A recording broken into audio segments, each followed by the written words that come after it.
ओम गणेशाय नमः। ओम नमः शिवाय। मैं निखिल ज्योतिष आचार्य आप सभी का मेरे चैनल पर पुनः स्वागत करता हूं। आशा करता हूं कि आप सभी स्वस्थ होंगे। महादेव की कृपा आप सभी पर सदैव बनी रहे। ये वीडियो टॉरस यानी कि वृषभ के लिए बहुत विशेष है, क्योंकि वीडियो है आने वाले सप्ताह यानी कि 12 मई से 18 मई 2025 के साप्ताहिक राशिफल के बारे में। कैसा रहेगा आने वाला सप्ताह वृषभ के लिए। मेरा जो साप्ताहिक राशिफल होता है वो प्रमुखतः चंद्रमा और उनकी गति पे आधारित होता है। किस प्रकार से चंद्रमा बढ़ते हैं आगे। चंद्रमा बहुत तेज़ भागते हैं, नवग्रहों में से सबसे तेज़ है। 2.25 से 2.5 दिन में राशि बदल लेते हैं। तो स्वाभाविक है कि पूरा हफ्ता जो कि 7 दिन का होता है, कई बार राशि बदलेंगे। चंद्रमा मन के कारक है और उनकी विशेषता ये भी है कि जिस भी भाव में जाते हैं उसको एक्टिवेट कर देते हैं। इसलिए डे टू डे एक्टिविटीज़ पर उनका इम्पैक्ट बहुत होता है। इसलिए साप्ताहिक राशिफल की विशेषता बहुत होती है। क्या प्रभाव रहेगा आने वाले सप्ताह में चंद्रमा का, इस गोचर का हमारे जीवन पर। क्या संभावित अच्छा हो सकता है, बुरा हो सकता है। ज्योतिष के माध्यम से थोड़ी बहुत गाइडेंस प्राप्त करने के लिए कि साप्ताहिक राशिफल अति विशेष होता है। यदि आपकी लग्न राशि या चंद्र राशि वृषभ है, दोनों ही गाइडेंस के लिए इस राशिफल को देख सकते हैं। जहाँ से आपको ज़्यादा सूट करता है, रिलेट करता है, वहाँ से इसको ऑब्जर्व कीजिए। व्यक्तिगत तौर पे मेरा मानना है लग्न राशि से देखेंगे तो अच्छा है। इनकेस नहीं पता आपको अपनी लग्न राशि, तो चंद्र राशि से भी देख सकते हैं, जहाँ से आपको ज़्यादा सूट करता है। शुरू करते हैं। चंद्रमा आपके सप्तम भाव में आ जाएंगे। ये होगा ऑलमोस्ट 12 तारीख की एकदम रात को, या फिर कहिए 13 की अर्ली मॉर्निंग, समवेयर अराउंड 00:30 या 1 AM के आसपास। बल्कि 12 की एकदम रात हो गई और 13 की शुरुआत हो गई। तो वहाँ पर चंद्रमा का गोचर होगा और आपके सप्तम भाव में आकर बैठ जाएंगे। सप्तम में चंद्रमा है, न्यूट्रल ही माने जाते हैं। यहाँ पे वो नीच की अवस्था के हैं, और क्योंकि त्रिकोण के स्वामी हैं, त्रिकोण में आ रहे हैं, तो एक अच्छी चीज़ है कि कोई इच्छा की पूर्ति हो सकती है। गजकेसरी योग भी बन रहा है, ये भी एक अच्छा इंडिकेशन है। वो भी काम त्रिकोण के स्वामी है, तो एक काम त्रिकोण का संगम एक प्रकार से हो रहा है, यानी कि कोई इच्छाओं की पूर्ति यहाँ पे हो सकती है।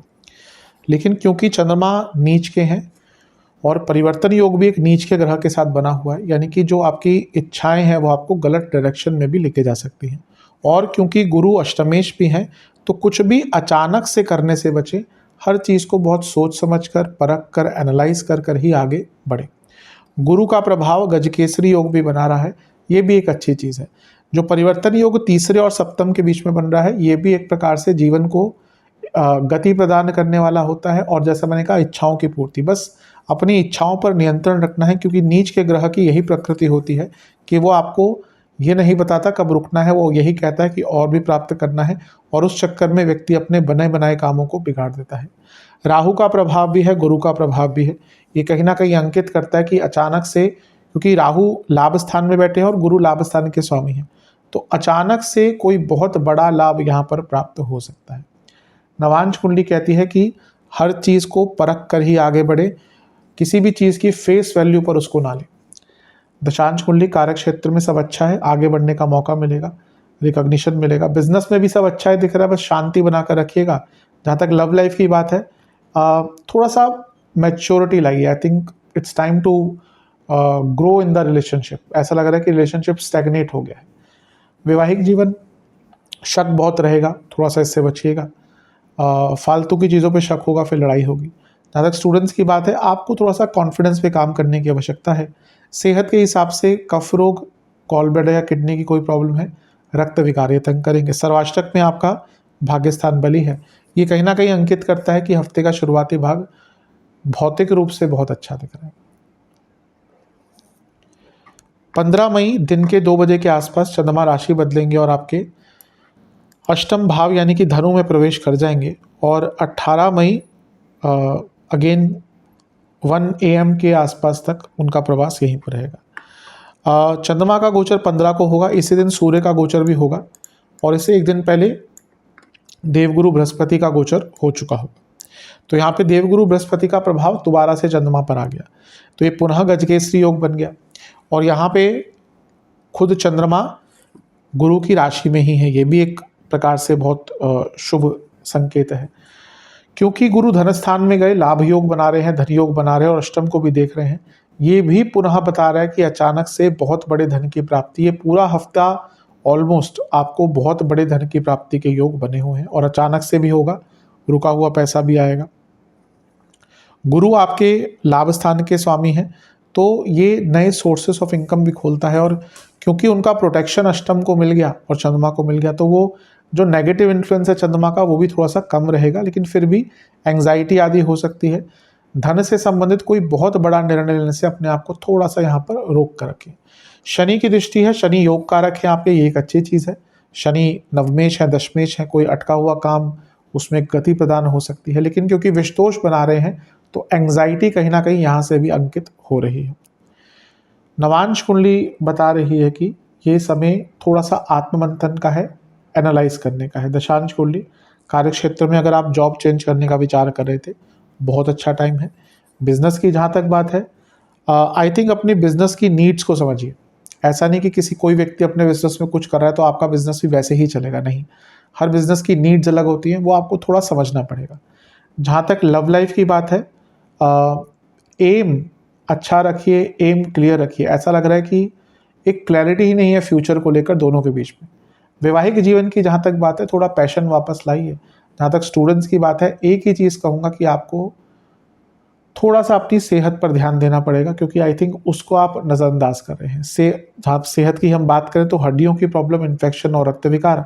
सर्वाष्टक में आपका नवम भाव अत्यंत बली है, सॉरी आपका 10वां भाव अत्यंत बली है, तो ये भी इंडिकेट कर रहा है कि जॉब चेंज करने का बहुत अप्रोप्रिएट टाइम है।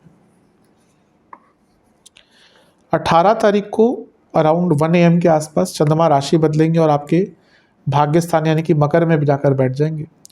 और इसी दिन राहु केतु का गोचर भी होगा, और राहु आपके 10वें घर में और केतु आपके 4थे घर में आ जाएंगे। चंद्रमा का नवम भाव में आना एक प्रकार से अच्छा ही होता है। वो 3रे घर के स्वामी हैं और भाग्य स्थान में आ रहे हैं, तो भाग्य पराक्रम का साथ होता है यहाँ पर। यहाँ से वो अपने घर को देखेंगे तो ये भी अच्छा है। और यहाँ पे चंद्र मंगल योग भी बन गया, और मंगल सप्तमेश हैं और 3रे घर में बैठे हैं, तो ये हफ्ते का जो अंतिम भाग है, बल, पराक्रम, कॉन्फिडेंस, भाग्य, हर चीज़ का साथ मिल रहा है। बस ये चंद्रमंगल योग बहुत अच्छा धन योग भी होता है। बस गुस्से से बचे, क्योंकि मंगल की दृष्टि चंद्रमा पर है और मंगल नीच के हैं, लेकिन अपनी उच्च की राशि को देख रहे हैं, तो कभी कभी ये सीनियर से झगड़े करवा सकता है, बड़े लोगों से झगड़े करवा सकता है।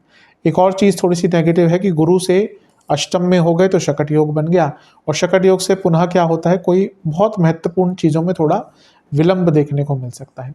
अदरवाइज देखा जाए तो ये समय जो है आपका अच्छा ही है। यात्राओं के योग बनते हैं, घर में कोई धार्मिक अनुष्ठान करना है उसके भी अच्छे योग हैं, और एक प्रकार से भाग्य बहुत साथ देगा।